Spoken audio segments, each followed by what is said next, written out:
Whoa, easy there, Greg. That wasn't me. That was the ketchup bottle. Are you sure about that, Dad? Yeah, I'm very sure. I didn't cut a fart at Christmas dinner. I didn't do that. Welcome to Blood and Black Rum Podcast's Festivus series.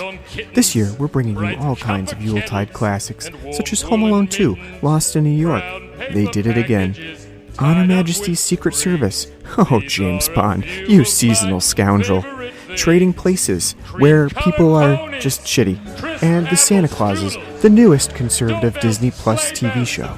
We hope you enjoy all season long. Wild geese that fly with the mood of their wings. These are a few of my favorite things. Hey guys, welcome back to Blood and Black Rum Podcast. I'm Ryan from ColdSploitation.com, and I'm joined with my elfin co-host, Martin. How's it going? Doing pretty well. We're still balls deep in the Festivus series. Having fun with our Christmas movies. And actually, you know what? This year has been more of a... It's been less about Christmas and more about the stories that are told around the time, right? Because we did Home Alone 2. That's definitely a Christmas movie. And we did On Her Majesty's Secret Service, which, again, I'm going to point out, Martin picked that one. Not super Christmassy, but it does have Christmas in it. It's a Christmas film. And today, we got another film that kind of fits on the boundary of being a film that we would generally cover and being one that's just happens to be taking place around the Christmas season. Christmas and New Year season. And I don't know. I think it's kind of fun to do these movies that, you know, aren't necessarily really specifically about Christmas. Because, you know, we do a lot of movies previously that are really specifically about Christmas. Either they have killer Santas in them or they, you know, take place solely on Christmas. It's kind of fun to do a year where we take a break from that and focus on other things. Focus on the story. I will say you're wrong, because if Lethal Weapon's a Christmas movie... It's true.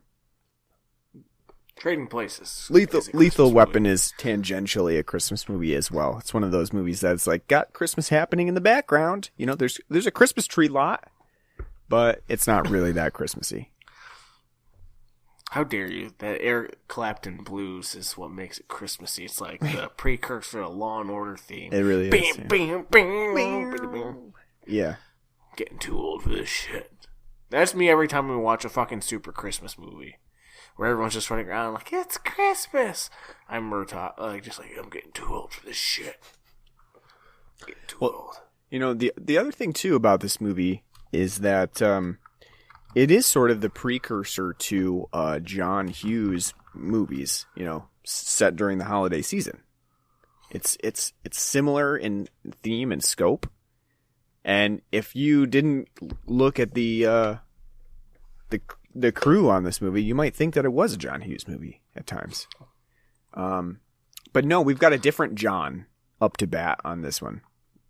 John Landis. One of our favorite Johns. Yeah, we covered one of his best horror movies, which is American Werewolf in London. What was that, like half a year ago we did that? Yeah, we did it like earlier that. this year. Yeah. We also have done Twilight Zone, the movie. We did, that ill-fated, tragic movie. And I think that's it for John Landis so far, right? Yeah. We haven't touched on Animal House yet.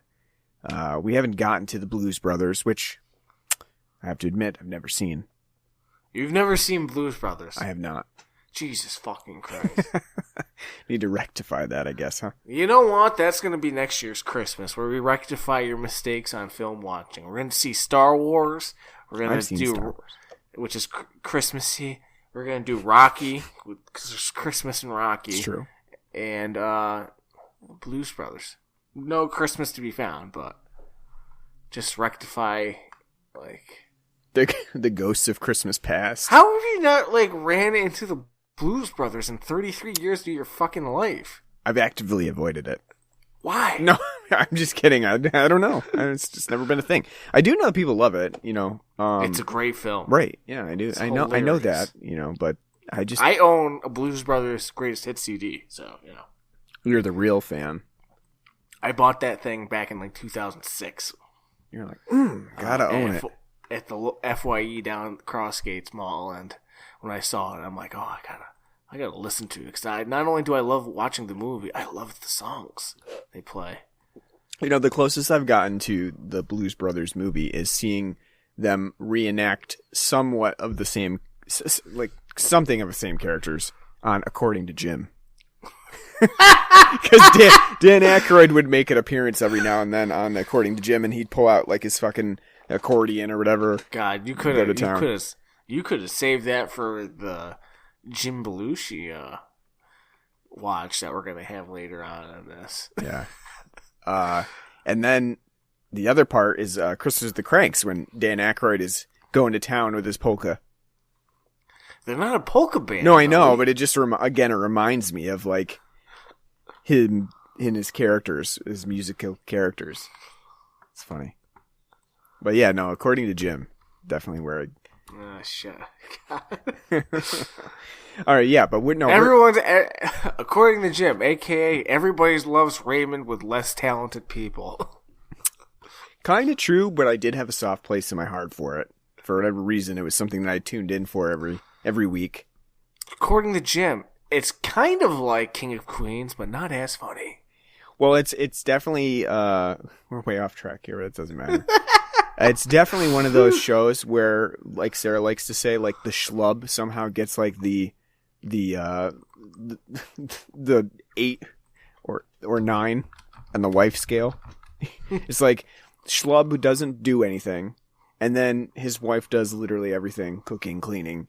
And then constantly the storyline is about how the husband doesn't do anything and messed up something else. Like Grounded for Life. Yeah. Still Standing would be another one. Remember Still Standing? Yeah. Dharma and Greg.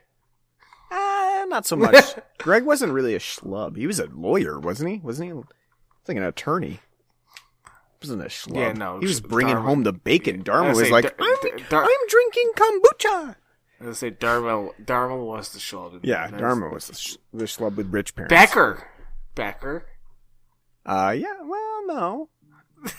I don't know. You're just naming CBS shows and shit. I'm just naming like the low rent spinoffs because like that, I'm always amazed that Frasier lasted like 12 seasons and went 300 episodes because didn't they have a revival too? Just not too long ago, I think they had like a quick. I don't know. It was like one season. Like same thing with Murphy Brown. He did like a 1 season revival of it, something like that. But...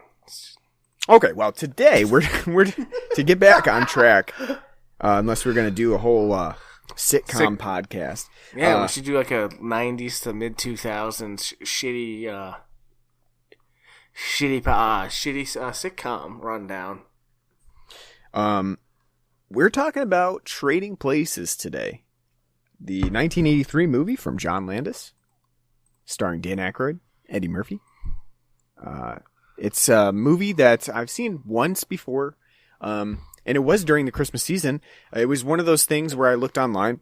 It's like, what other Christmas movies are there that I haven't seen, haven't, like, something that hasn't really popped out to me. It was like a Dutch moment, You're like looking online. What else is there? And then at the bottom of the list, they're like, if you've seen everything else on this list, check out Dutch. No.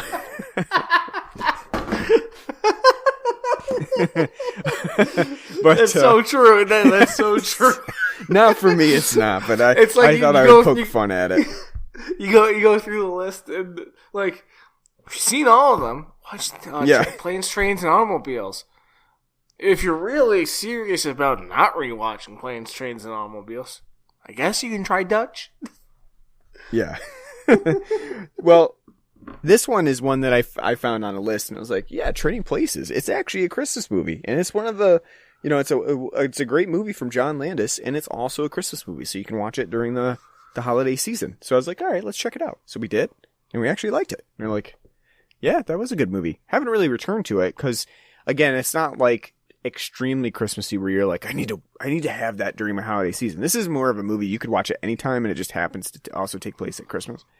But I really enjoyed it when I saw it the first time, and so this is my second time watching it, and I still enjoyed it. Still had a lot of fun with it.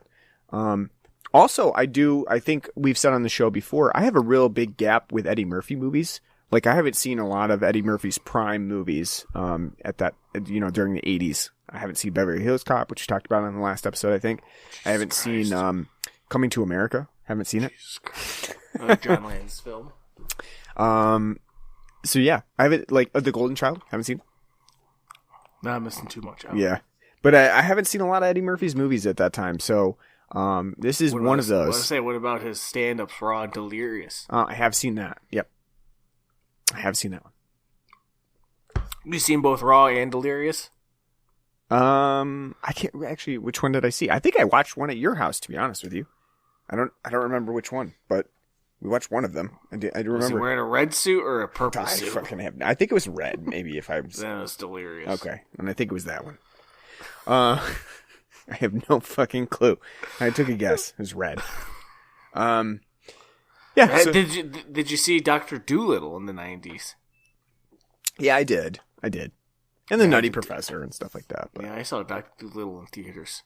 Oh. Don't think I did that.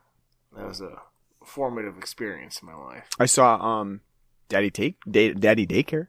I'm sorry to hear that. Yeah. I've seen that one. The Haunted Mansion. I've seen. Back to Trading Places. You how many times have you seen this one? Probably like 6 or 7 times. Wow, that many times, huh? Yeah. They used to air it on Comedy Central all the time. Gotcha. Nope. And probably not during Christmas, right? But just like randomly throughout the year. I can't remember what time of the season it was. I just know it was like during high school that I watched it quite a few times. Because they used to play it all the time on there for like a little while. It's like they got the rights for it for like 3 months, and they're like, we're gonna fucking use it and fill in that dead spot. But yeah, I've seen it. Like, I haven't seen it in probably 15 years, but no, probably 10 years.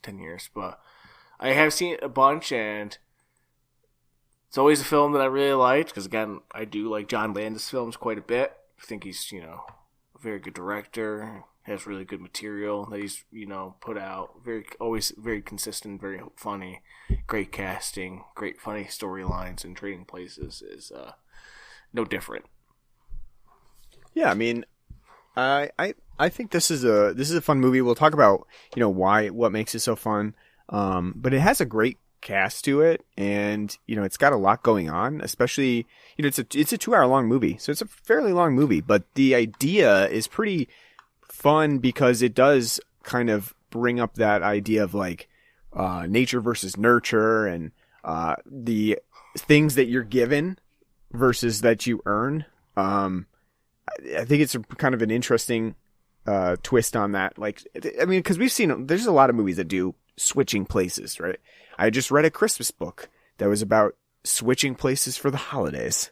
Yeah, it's called Freaky Friday. Yeah, right. Yeah. But there's a lot of movies that do this, but Trading Places does it in a pretty interesting way. We'll talk about all of that as we get into the movie. But first, let's take a break. We got a nice holiday treat on the show today for our beer talk. Compared to last week. Yeah, right. We have a new beer from Beer Tree. Which we've had on the show quite a few times now. One of our favorites. They have released a winter warmer, which is kind of different for them. They do a lot of IPAs too. I mean, they have a various series. They do sours, they do IPAs. This one is a winter warmer, and it's called. Let's say most of the stuff that we've done by them has been their mix. Their mixed stuff, right. Like fruited sours with the different things going on with it that are very, very diverse in like the fruits and the mixings they use, like oats and yogurt and whatnot. Mm-hmm. So, it is nice to see that they're busting out something that's nice and cozy for the wintertime. Absolutely, I'm always a big fan of trying out winter warmers. They can be hit or miss. It depends, too, for me, because I'm not a big spice guy. Spice in the sense of, like, your winter spices like nutmeg and cardamom and stuff like that.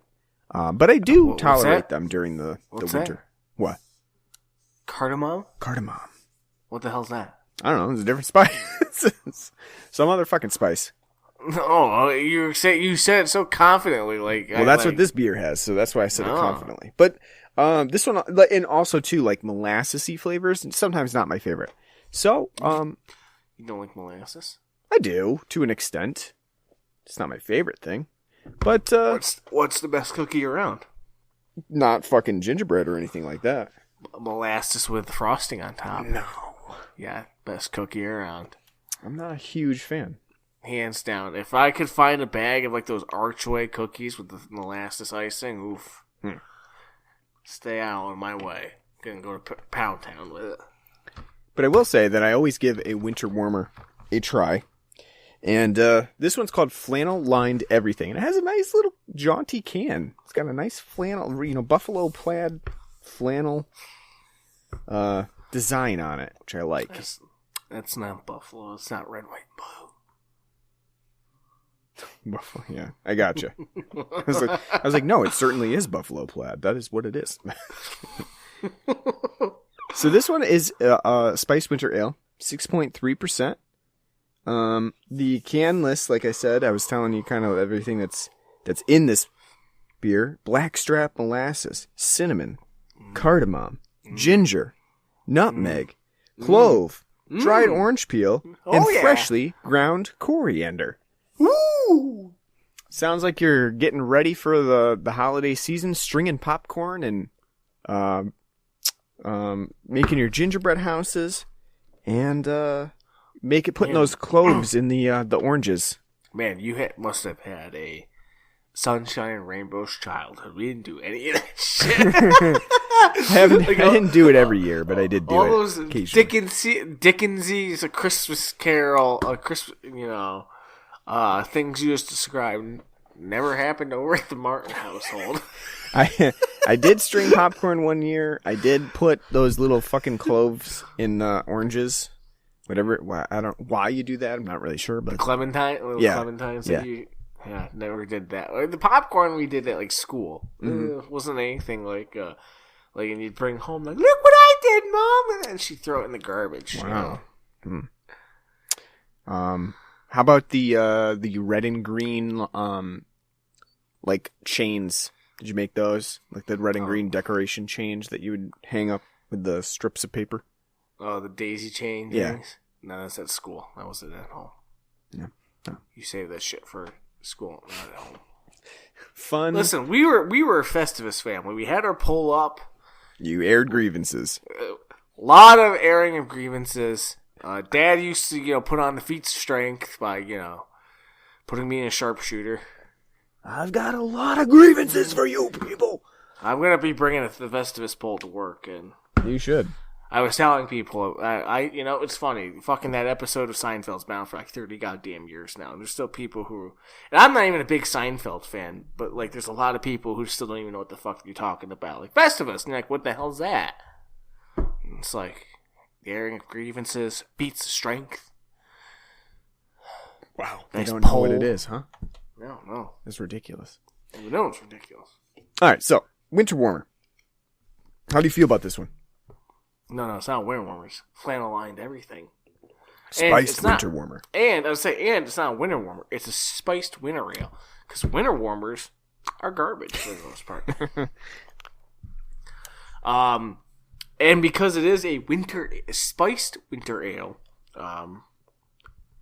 we haven't really done a lot of winter warmer style beers on this podcast in a long time because both Ryan and I don't care for them because generally they're overly alcohol-y, very dried fruity, figs, plums, prunes, all that fruitcake nonsense. I don't want that in life. Don't want that in a beer. So this spiced winter ale is something that I can get behind because it's something that I would look for as I'm trying to cozy up by the fire as winter storm, whatever the hell's coming on down and going to bury us in snow in 2 days. It's beautiful. It's warm. It's rich. Nice, delightful cinnamon and nutmeg taste. Coriander, like a nice Belgian. It's nice and spicy. hints of pepperiness. Mildly bready. It is malty, but it's not like overly malty. You do get a bit of orange zest to it too. It's very good.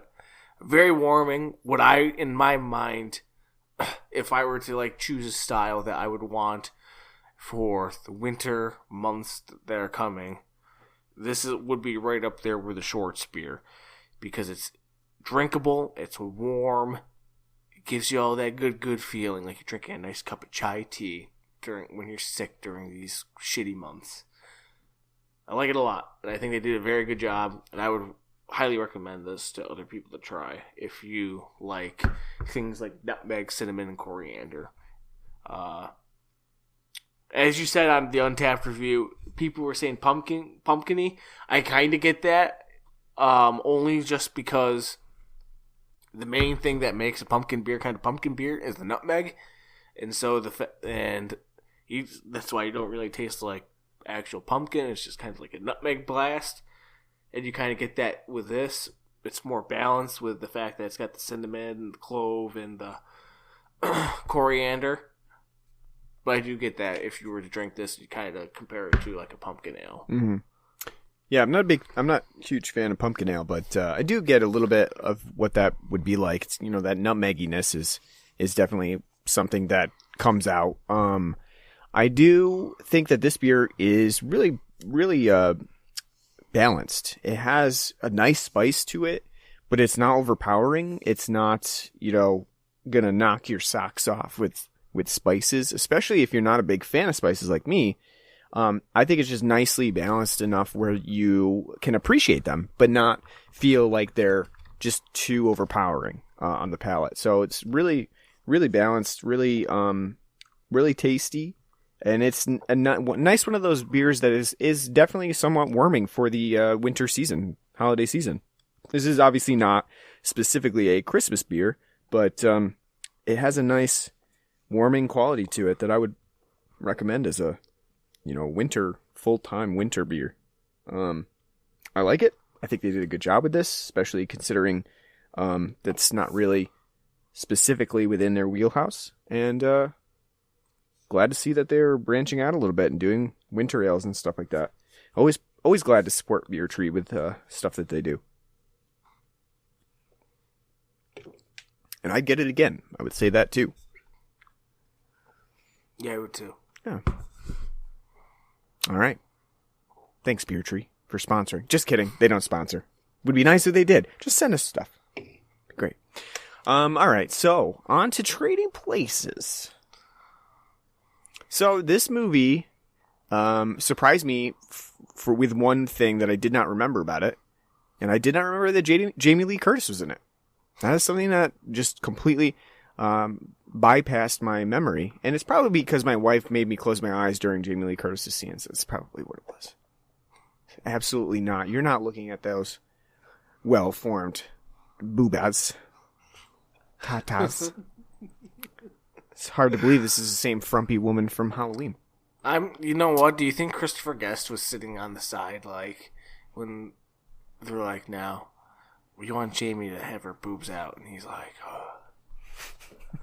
Is it going to help the plot? No, she's just going to whip them out. Yes, it does. You have to believe that she's a prostitute. Like literally the 2 times she whips her tits out, there's like no point for her to whip her tits out except to see like, hey, look at them, those wabbos. I mean, it's kind of a touching scene when she does that the second time when Dan Aykroyd is sick in bed and she's like, you know what I've got to do? I've got to fucking whip my shirt off, whip my pants off, wearing a nice little near G-string, and just cuddle in bed with him.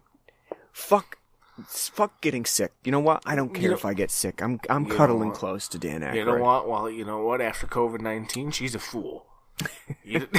Right. Man sick with 100. You put an X on that door, and you get out of there. You know what you don't do? You don't go like, he's got 103 fever. The power of my tits will lower his fever. No. He's dying. He's dying. No, but but in all seriousness, I did want. I almost think that's what inspired in Scrubs, like in the first season when Elliot Singer Chalk's running around and she's whipping her tits out to miracle cures. Because we see like her like cuddle with like take her dress off and then her boobies are just hanging on to him, and he's like, "Oh, you're so nice." And the next day, he's up reading the Wall Street Journal. Yeah, in all seriousness, though, Jamie Lee Curtis looking really good in this movie. Got a great figure. What Adrienne Barbeau wishes she looked like. That's right. That's right. John Carpenter's watched this movie and is thinking, missed opportunity. Could have had her in Escape from New York. Yeah. All right, but anyway, I digress. I don't need to talk about boobies first thing. We're a proper movie podcast.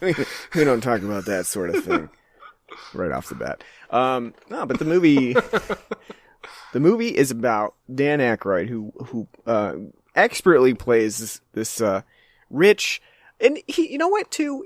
When we first meet Dan Aykroyd's character, he's not extremely snobby. Or like something that you think about, like a nice stuck-up rich person, like the Dukes are in this movie. No, he's snobby. He's kind of snobby. He's having breakfast in bed. Okay, here's one of the things that media has blown up over the years: breakfast in bed. Who the fuck wants their breakfast in bed? Eating a stack of French toast and maple syrup and bacon and sausage and be like, shit, I know. What a disappointing morning that would be. I mean, I guess it doesn't really matter if you've got the help, but a disappointing morning for anybody else eating breakfast in bed. You've got your French toast sticks. You pull them out. I don't know what rich person is eating French toast sticks in bed. Frozen French toast sticks. But you pull your French toast stick off the plate. What a disappointment. It fucking dripped a dollop of syrup on my bed. I'm gonna need to throw these in the wash now. It's garbage now. Like you always think to any film with a mom and it's Mother's Day or like, oh, we made breakfast in bed, and it's like, you little shits, I'm gonna get butter all over my fucking sheets, and you know who's gonna have to wash them? Me. Well, I know the realistic thing about assholes. That too is like you have your tray on your bed, you're eating nicely, and then all of a sudden somebody talks to you, you whip your elbow around, boom, there goes the mimosas. There goes the yogurt all over the bed. Coffee all over your crotch. You're scalding hot. It's like the old lady at McDonald's all over again. A nice anniversary romp in the bed has now turned into throwing the laundry in.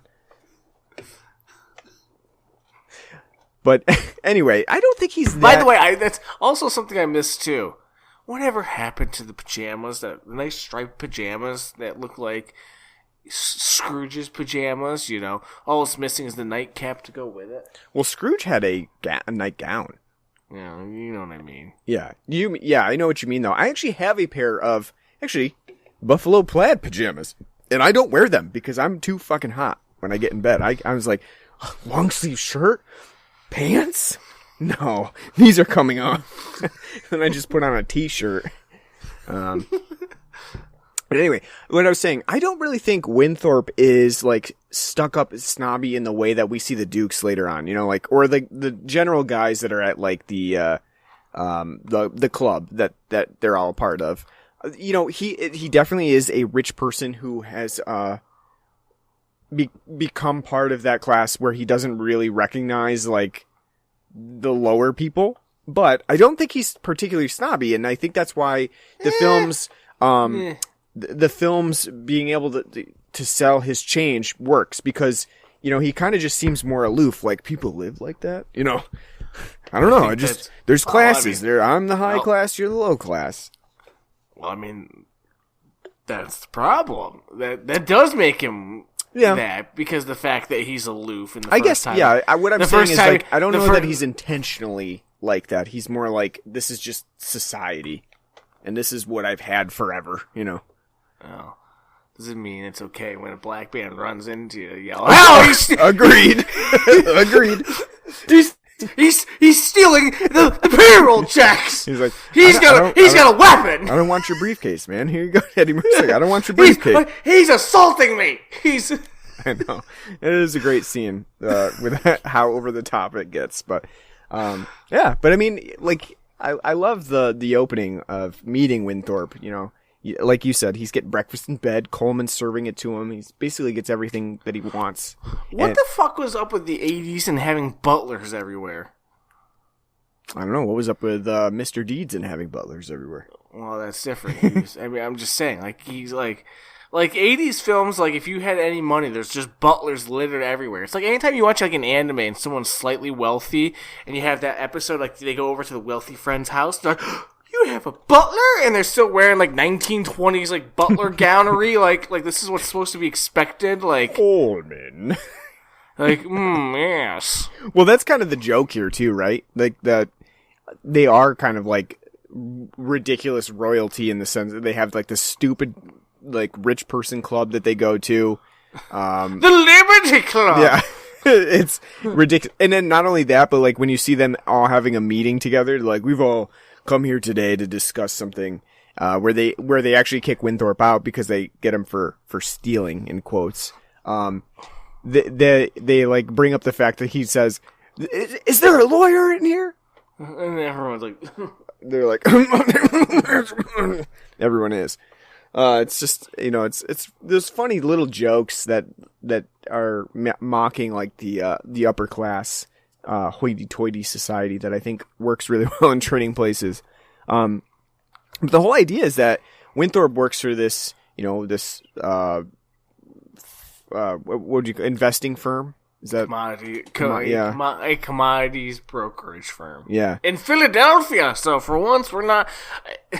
I forgot as I was like taking notes to start off with. I'm like, wow, they really cleaned up the city real quick. And then like, oh wait, it's not New York Never City. mind.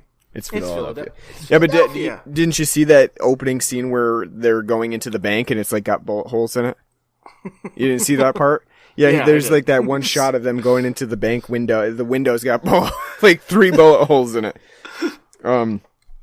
Yeah, but the whole idea is that Winthorpe has been working for this company. He's, you know, doing very well for himself. And the Dukes who own this company, Randolph and Mortimer, are great names. Yeah, I know, it's great. They're curious about a little social experiment where what would happen if they took Winthorpe out of his cushy job and his cushy apartment and everything, and swapped him with Eddie Murphy's character, who is basically begging on the street, pretending that he's a military veteran who's got his legs blown off in war and he's also blind. And hold on. He's not just. They're not just switching. It's because he's a Negro. That's true as well. Yeah, that's the other part of the social experiment. Could a Negro do that sort of thing? Could they succeed? You know, because it's almost like a different species or something. It's pretty much what it comes down to, and with the Dukes. But it's so overt, but also flippant about it at the same time. Like, you know, the fact that like today it'd be really galling. Like, I can't believe like he sat there and called him a Negro, and like they're all just treating it like, yeah, that's how it is. Yeah, old men yell Negro every now and then. You guys say, okay, yeah, whatever. Yeah. I mean, it goes even further at the end of the movie. Later, yeah. Yeah, but I mean, like that's actually still like kind of a surprising moment when that happens. You got Eddie Murphy listening in the bathroom, and you hear the N-word being dropped. It's a great moment. But before we get to that, obviously we were talking about the setup for this movie. So they swap places, and basically the Dukes install Eddie Murphy as, you know, in the position that Winthorpe was in. And they give him his house, and they give him, you know, pretty much everything that he would need. There's a great scene where they're originally giving him this house, and he's going through the house and like stealing everything.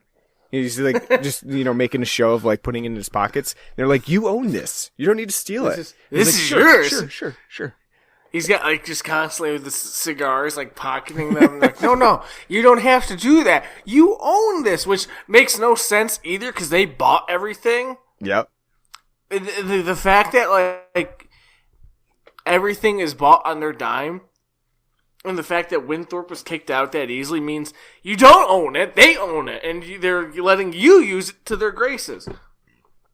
Yeah, That's besides the point, though. But just like the fact that he takes that vase and he's like, I'm like the Harlem Globetrotters out here. And then he drops and he's like, I didn't mean that. I'm like, that's okay.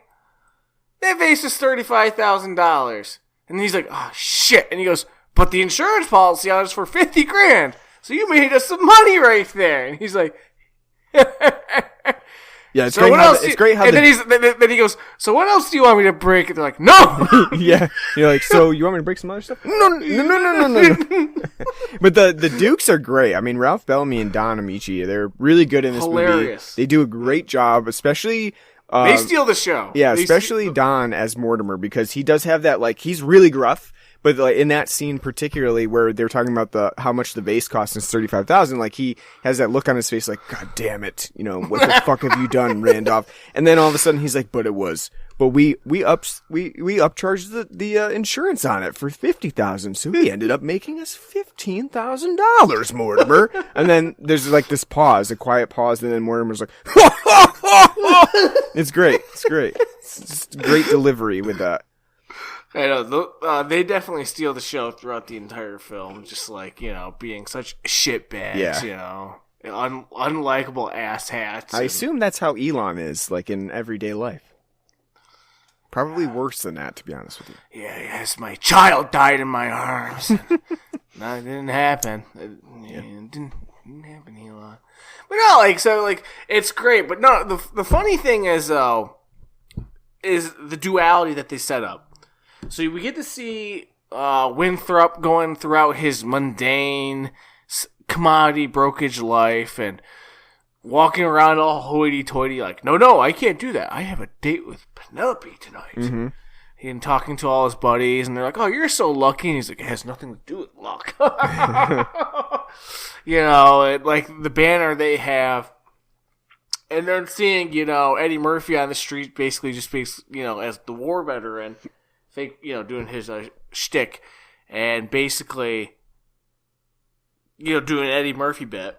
Yep. And then when we get them running into each other, and when they run into each other, Winthrop's like, he's trying to steal my briefcase, and he's trying to kill me, and he's a black man with a deadly weapon, get him, charge him, that no good vagrant, and that's not what happened at all. And then we get to see when the Dukes turn, we're going to ruin Winthrop's life to see if it's really nature versus nurture.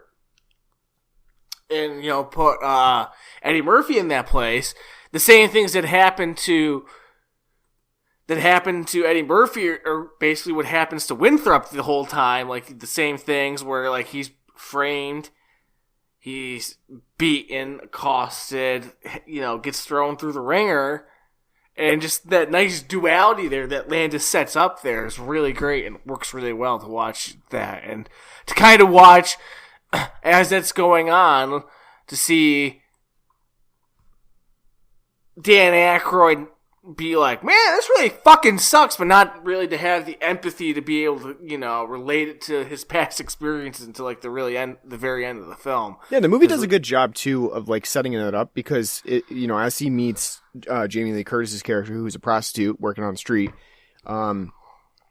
he realizes, over time, like she's a really good person and she's still just trying to make ends meet. And they're, it's that whole duality of seeing Eddie Murphy go on the opposite side of the spectrum, and it experience like basically what rich people have and how that can corrupt things too. Because, there's that whole scene where he goes to the bar, he basically buys everybody drinks and they love him. Women love him. Champagne. Yeah, champagne. Which, by the way, who's going to a fucking bar like, champagne, please? Rich people. What fucking bar are you going to where they're like, oh, hold on. But not only that, champagne's not even good anyway. So like, yes, it is. No, it's not. Yeah, it is. No, it's not. Like, what are you wasting your money on for?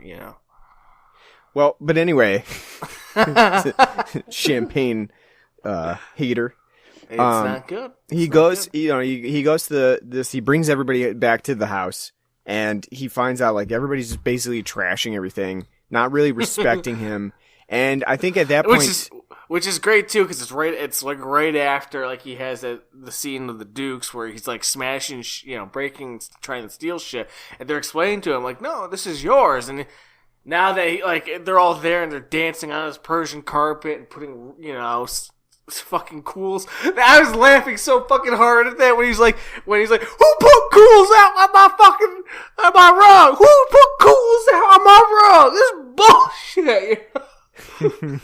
Like, as he's realizing like, oh, I've been given all this. This is my stuff now. I don't want these assholes, clod hopping through and making a mess of my nice Persian rug and all that shit. It's great. I love that. That whole part's really fucking hilarious. Yeah, I mean, this idea that you switch these guys around and then find out like what the other half lives like is not new, but of course here it's done to great comedic effect, and it's actually somewhat bleak too at times.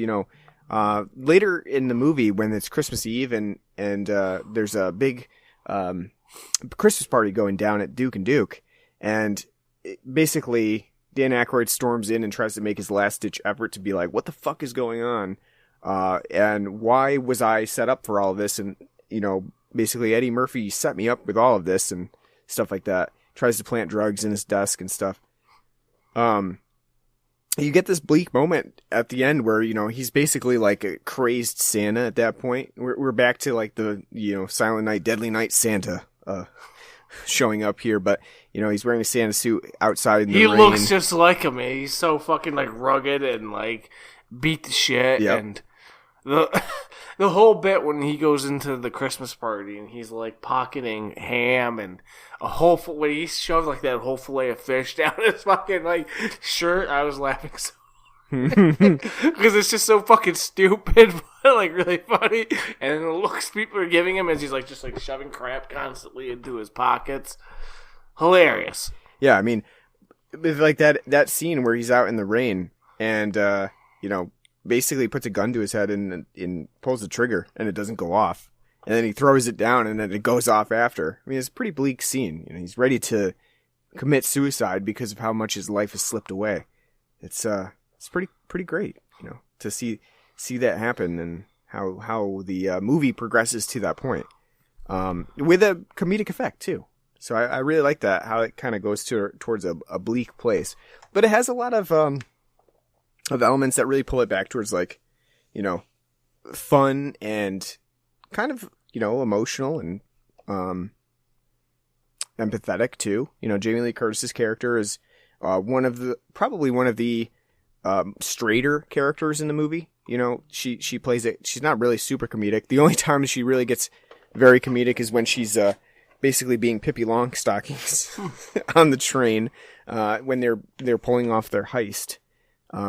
She's supposed to be fucking German, and she's like, she's wearing she's like, oh, I'm Swedish, and she's wearing lederhosen and shit, and she's like, Danke, and I think it's pretty funny that the butler's like, shouldn't you be German? He's like, no, I'm Swedish. Probably like I would say the last like 45 minutes of the movie kind of goes off the rails a little bit, but in a really great way. Because it's, for the most part, Trading Places is, while it's comedic and stuff, it kind of is centered in reality. And then towards the end, it really goes a little bit of a different direction. It goes John Landis. Yeah, exactly. John Landis really comes in and he like takes away, he even kind of harkens back to his starting point with Schlock, because we get the gorilla character and stuff. He definitely goes John Landis to a certain extent, and he gives us some really weird and funny moments that I think are probably some of the best set pieces from Trading Places. I love that train scene where Jamie Lee Curtis is Pippi Longstockings and and Coleman is sitting there being like a fucking Irishman. Irish priest drinking. Yes. By the way, I mean that whole part's really funny because like, hello, I'm exchange student from Cameroon. Right. It's almost like that's pre coming to America for Eddie Murphy there. Well, yeah, it's Coming to America didn't come out until 87, 88. Right. But I mean, it is really just hilarious, and I mean, Dan Aykroyd's blackface is fucking awful, but really funny too. At the same time. I really like because it's really awful blackface, and then he's like stereotypical, like Rastafarian, like ah. I know. I really like too that you have Clarence Beeks just sitting there, and he's like, "What the fuck is happening?" But at the same time, he's just kind of taking it in. Which played by the always underrated, delightful Paul Gleason. True. The whole when Eddie comes in and he says like, "Merry New Year," he's like, "It's Happy New Year. In this country, we say Happy New Year," and he's like, "Oh yes, my English not so good," and then the Irish priest comes in. He's like, "Would you like a drink?" He's like, "No." And then Jamie Lee Curtis comes in and puts his tits in his face, and he's like, "Yeah, I'll help you." Well, the other thing too is that I think Paul Gleason does a really good job is when he's taking the phone call in like the payphone, and a woman is just waiting behind him, like waiting to use it. He's like, I don't know, it's great. He's doing the code. He's like we'll be meeting at the Hilton on Garage D, yellow floor, orange floor. Yeah, that's funny. And the lady standing behind him. He's like, "Hey, fuck off!" It just keeps going. It's hilarious. He does a great job with that because he's got to be so brusque and I don't think there's a role where he hasn't really ever been curt or terse. That's kind of his shtick. But I mean, it's great. I think he does a really good job in this one. But I think the probably the last 45 minutes for me are the greatest parts of Trading Places. Like you get the whole train scene, you get the trade off with the which is frozen... also like. Which is also like just a big fucking like acid trip though, because you got fucking Al Franken meandering about as one of the cart handlers, like, "Hey man, what's going on? It's my turn to drive." Yep. And then you got unfunny Jim Belushi running around James Belushi in a gorilla suit and just being like, "I'm a wacky gorilla. We're partying. Yeah. Isn't this fun?"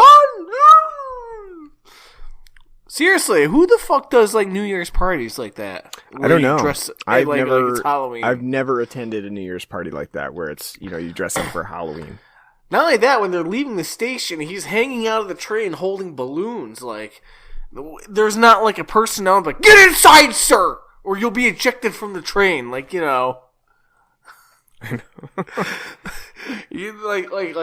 where's the safety on that? He's just like dangling out, like, "Oh, it's fun, Well, unfortunately, Jim is not super funny here, but no, he does have his bit role, and he did star in the Hey Arnold movie. So gotta give him that. Yeah, he's the voice of Coach Wittenberg. Well, yeah, I knew that, but that's not. He's not the star of the movie. No, I was just joking. He doesn't star, but he is in it. So, gotta give him that. What do you do when you get the ball? The answer: pass it to Tucker. So it's one of my favorite Hey Arnold episodes. Yeah. Get the ball, pass it to Tucker. Arnold, you did not pass the ball to Tucker.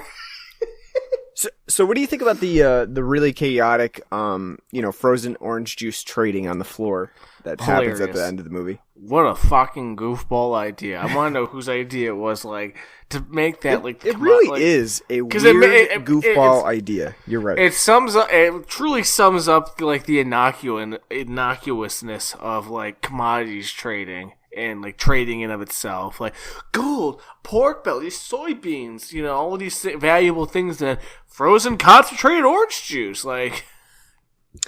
I mean, which that commodity had to have sunk because who the fuck in 2022 is buying concentrate orange juice? I know, so easy to just go out and buy like Simply Orange. No, but it is really a weird thing because how many people do you think are watching Trading Places and they're like, no, they know what's happening with shorts and calls? Cornering the market, right? No, you know what I mean? Like, just like thinking about like how it's explained. It's not really explained what they're doing, so you just kind of have to know that that's what's happening, like within the stock market. No, I say the average person's gonna have to go to Google and do like a search because what were they doing there? Why was everybody buying?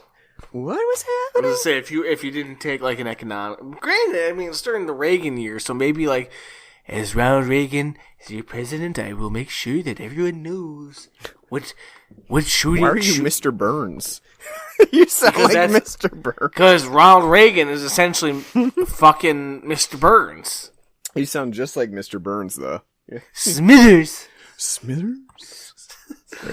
Because that's what Reagan is. He's a ghoul. He's a cretin of a human being. Which, speaking of cretin of human beings, I love the fact that at Duke and Duke, on Mortimer and Randolph's desk, they have portraits of Reagan, Nixon, Hoover, like all these cretins of capitalism just like lying around on their desks. Absolutely. Why not? These portraits, like, I was dying laughing, because, like, you know, it's probably the first time we've seen this film in HD, so it's like, you get to see all the good shit, and it's just like, like the shit that you wouldn't notice while you're watching it on, like, Comedy Central back in the day. Yeah. It's like, holy shit, there's a nice portrait of Nixon right there, huh? There's one of Calvin Coolidge, there's one of Herbert Hoover, like. One thing I thought was hilarious was when, Dan Aykroyd was having dinner with what's her name, Penelope, and she's like, "I'm getting very hot for you right now. So let's retire to the bedroom." And they retire to the bedroom, and then they just start like living room and the living room, yeah. And they just start, you know, taking their clothes off very like nonchalantly, just like, you know, it's like almost performance art instead of like sexy time. It's just like, okay, I'll get out of my suit. You get out of your dress. And they're talking about, as they're getting undressed, like, are you coming to the party? Party on day after New Year's? Yes. Wait, no, I can't. I'm busy with the commodities market. Oh, Winthrop! How could you? Well, and then the butler intrudes and... It's great. I love that part. Which I love, too. Like, apparently they're engaged... And she's like, well, if that's the case, then I'll just hang around that Thomas. And he's like, oh, that's Playboy. And it's like, you're supposed to be engaged. And then, later on, after Winthrop is going through hell, she hops, it's not even like 2 days later, and she's already off fucking this Thomas guy. Like, I know. So I love the whole part too, like when he's getting processed to go to prison, and they take off his clothes, and they're like, one, wallet with credit cards, and then one plastic bag. PCP. And he takes Angels. That's PCP. Angels. You know what that does to children? And then throughout the rest of the film, like, I heard you were selling heroin. And he's like, no, it's PCP. Just I think they forgot, like, maybe it was originally supposed to be heroin, and the guy fucked up his line, they kept it in, PCP. But I don't know if that was intentional or not, but it's just fucking hilarious after that. Like, for the rest of the film, like, you were selling heroin, and like, he's like, no, it's PCP then, but that's besides the point. So we haven't talked about it, but how would you characterize the Christmas feel in this movie? Delightful. Yeah. It's got Christmas trees, Christmas parties. It's got Christmas Eve. Yep, and Christmas. Very gaudy Christmas trees, very 80s, with like the garland being like this ooper silver. Mm-hmm. It's very Christmassy. Mm-hmm. It's a Christmas film. I would agree. Just because it doesn't start off with "It's Christmas time here," like a Christmas vacation. Christmas vacation. It's a Christmas film. Yeah, I would agree. It is a Christmas film. because it does have that distribution of Christmas in it. You know, even though that it's not constantly taking place with various Christmas events, Christmas music, stuff like that, in the backgrounds, you're always pretty much getting Christmas stuff. And then it's a nice segue movie, too, into New Year's, because the last part of it does take place at New Year's. So it's a good segue movie. It is the whole holiday season rather than just Christmas. So I would agree. I would characterize this as a Christmas movie. What else did we talk about? How'd you think of Dan Aykroyd in this? I thought he does a really good job. I think he does a fine job as, you know, rich, uptight guy at the beginning, and then the way that he transitions later on in the film definitely makes sense. I think that they do a really good job of selling that, like, you know, it's almost like an entire personality change, and I think they do a really good job with that. I think the Canadian accent comes out incredibly well at times. Yeah, yeah, it does. Who do you think is better in this movie, Eddie Murphy or Dan Aykroyd?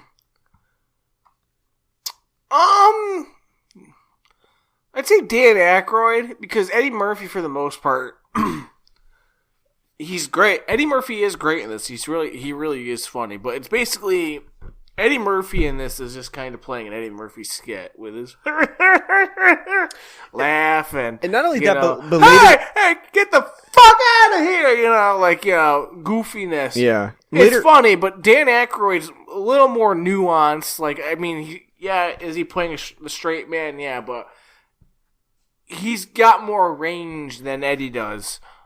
Well, and I think that actually Dan Aykroyd, you know, he does play the straight man for a small part, but he actually goes more into, you know, the more comedic territory than Eddie does, because Eddie's kind of going the opposite direction. He starts out comedic and then he goes more into a straight guy instead of the other way around. So I think, like, Dan Aykroyd actually gets more to do because of that.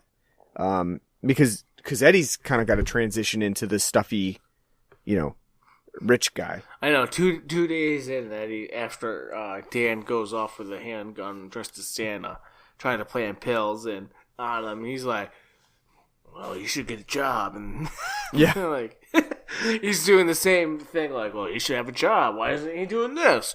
Why is he spending his money on pills?" You know. It's great. I love it. But I mean, truly though, the two stars of this film are Don Amici and Ralph Bellamy. Mm-hmm. Terrific, hilarious, comedic timing's on point. Great facial expression, especially from Don Amici. Like, he's like really charismatic, and it's great. Granted, now this is a 40-year-old film. Your mileage is going to vary on some of, like, the dialogue in this, mm-hmm. and some of the scripting. You know, agreed. I don't know if, at least not for me, I don't think it's something that I would say is really damning. It's just kind of more a funny product of its time. Yeah, I mean, kind of the same way like a Blazing Saddles is. Like, yeah, as you know, terrible as it may look on the outside when you see it, when you actually watch it and experience, you know, it's like, that's fucking hilarious. Yeah, I think we see that quite a bit in the 80s movies, you know, especially like dropping the F word, the homophobic F word. Happens quite a bit in the 80s movies. And it is just it's the ultimate insult of the 80s, like, yeah. Especially coming out of the 70s. Like, well, we can't make fun of black people anymore. What are we going to do? I know, the gays. You know. Yeah, that's it. I mean, because you got that whole bit where Eddie Murphy's in the fucking bathtub, and the butler's like, "Would you like to put in the jacuzzi?" And he's like, "I knew this was all some fag shit." And he's like, "No, it's a massage bath. You'll probably enjoy it." And then he puts it on. He's like, "Oh, that is nice. Yeah, the only way we used to do that is fart in the tub." Yeah, I think that, like, you know, it is, again, it's just a product of its time, and, you know, you just either you put up with it, or, you know, it's not acceptable, but it's just what they used to do. So, but yeah, I guess other than that, I don't really have anything else to say about Trading Places. I think it's a really fun movie. I think, you know, it is a really good movie from John Landis. I don't know if it's his best. No, it's not. But it's, you know, it definitely is a really good movie to watch. Probably number 3. Mm-hmm. Probably number 3 after Blues Brothers and Coming to America. Mm-hmm. Yeah. Probably An American Werewolf in London would be number 4. So it's a lot of fun. Yeah. And it's kind of, again, like I kind of wanted to pick this film too because it's also like when we did American Werewolf in London, a film that used to be very in the cultural zeitgeist that has very much fallen out of the zeitgeist for whatever reason. I don't know. Maybe it is because it is kind of harsher in content than some would feel, you know, stomach to these days, but it was something like, you know, that I remember being like kind of parodied, you know, quite a bit back in the day, and now it's something that's kind of just, you know, if you just show this to somebody from Gen Z, they'd probably be like, what the fuck is this? And you'd be like, oh, you have to, you know, explain, like, oh, this is what this is, you know, and there's Jamie Lee Curtis's boobs, and, you know, she was in Halloween 3, and it was shitty, and...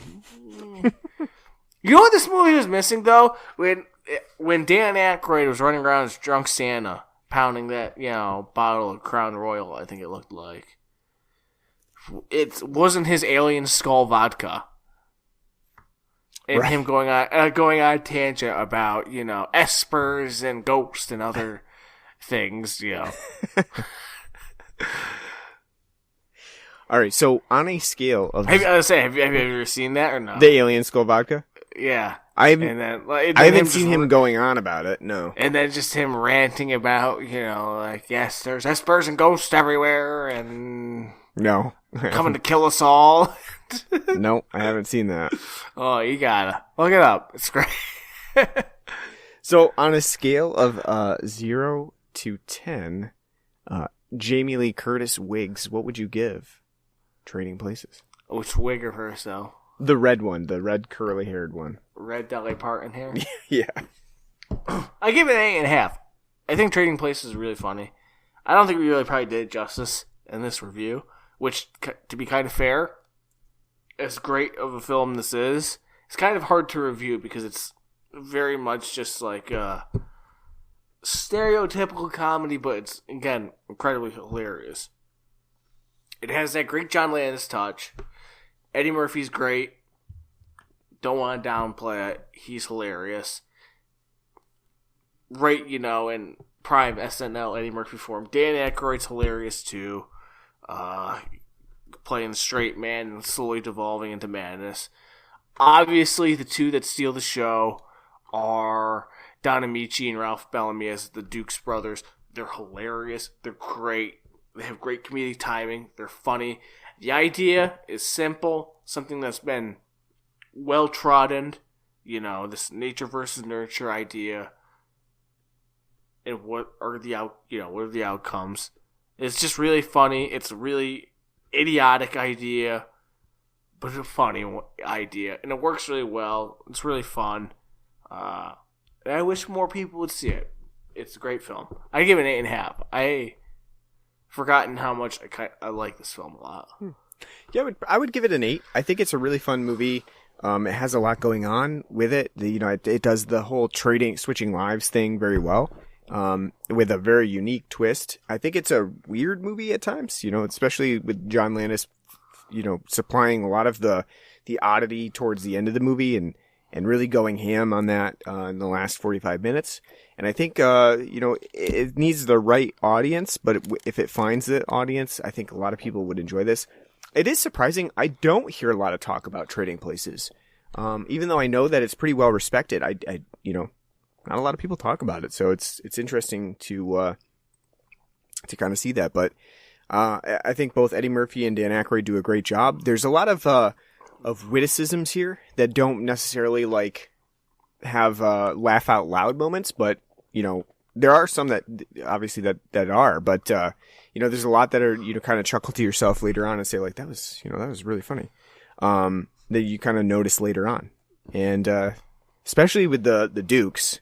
Those types of things are really great and still timely, unfortunately, with mocking rich people. I don't think we're ever going to get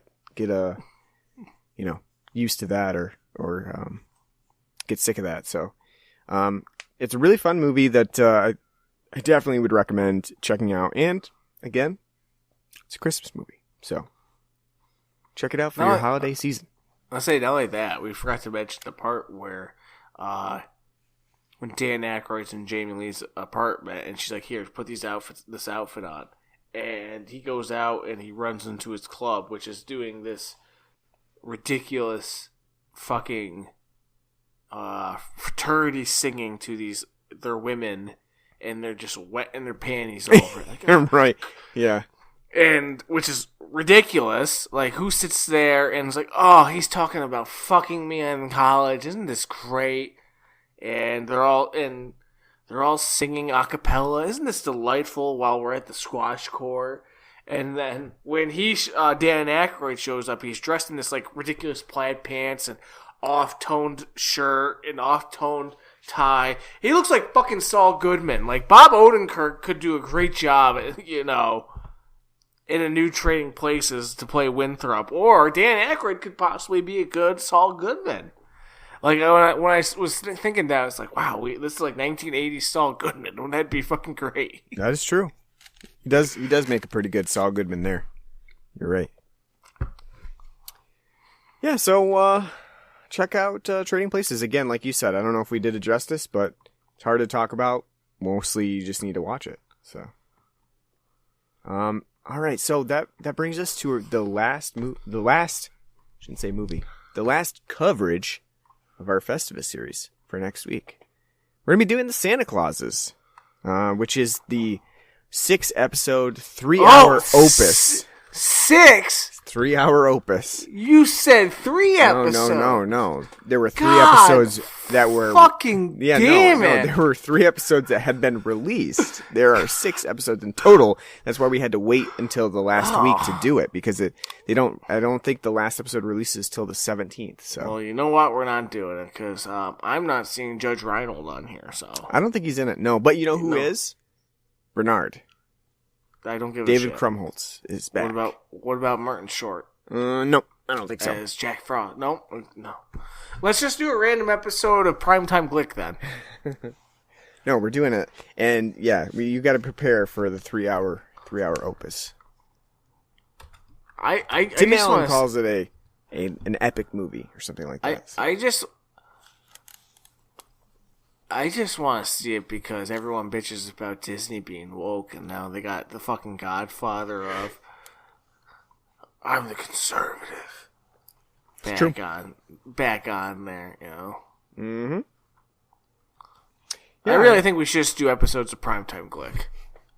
I'm curious to see what they do with this. I want to know if they've Disneyfied Santa Claus, or with the sequels, or if it's closer to the original, which I highly doubt. But watching the original just the other day, just really again made me recognize how fucked they really did that series. They really messed it up, because honestly, the original Santa Claus is an ingenious idea. It's a great idea. It does it all very well, as we talked about on our show. It doesn't. They go to Denny's and they don't have chocolate milk nor egg dog. They submarine Denny's business for the last 20 years. Denny's stock plummets after a poor showing on the Santa Claus. Missing ingredients. Yeah, no. They did a bad job, and I want to see if they can rectify it with this. Where I don't know, they're calling it the finale, right? Because like Tim Allen's retiring as Santa in this, so I I want to see if do they return to the glory. Do they return to the glory like the Mighty Ducks Game Changers did with the Mighty Ducks? Did it? No, I'm just joking. I mean, it's not a bad show, but it doesn't. Emilio Estevez is not in season 2, so how good can it be? Is he in season 1? Yeah. Oh. Yeah, apparently in season 2 there was some COVID issues with Emilio Estevez. I don't know if he got vaccinated or what, but whatever the case may be, he's not in season 2. I get it. Case may be. Yeah. So you know what I say. You know what they should do. Which, by the way, that's a Disney film that wouldn't be made today. Drunk guy gets a job. Yeah, you're right. Being a hockey coach to a bunch of teenagers. Yeah. It's a recipe for disaster. You wouldn't be able to do that now. You guys want to ride home?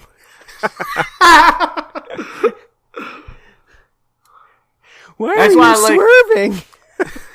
That's why I like the Big Green more, because that they're